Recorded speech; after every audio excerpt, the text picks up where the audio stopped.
আলু সেদ্ধ করে ছাড়িয়ে রেখেছি। আর এখানে জিরে তেজপাতা ফোড়ন দিয়েছি সর্ষের তেলে। এবার আলুটাকে ছেড়ে দেবো।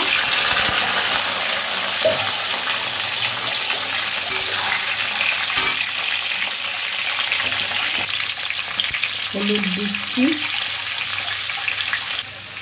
আদা বাটা দিচ্ছি, লঙ্কা বাটা দিচ্ছি।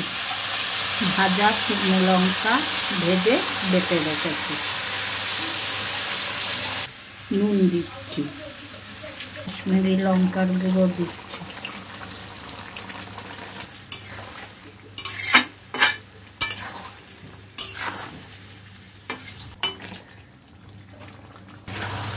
ওটা সেদ্ধ করার সময় খোসা শুদ্ধ একটু নুন দিয়ে দেবেন, তাহলে ভেতরেও নুনটা ঢুকবে, খেতে ভালো লাগবে।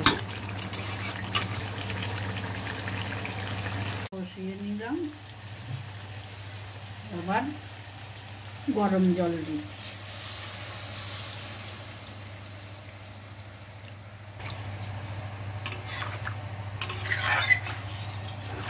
ভাজা জিরে ধনে তেজপাতা গুঁড়ো করে রাখা দিয়ে দেবো। পরিমাণ মতো এটা দিতে হবে।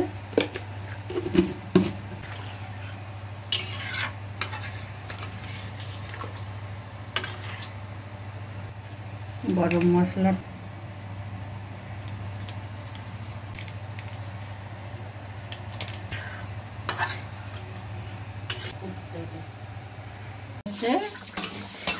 আলুর দম এবার নামাবো।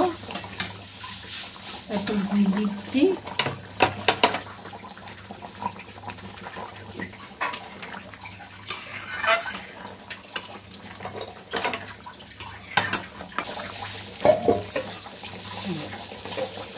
ঢেলে দিচ্ছি।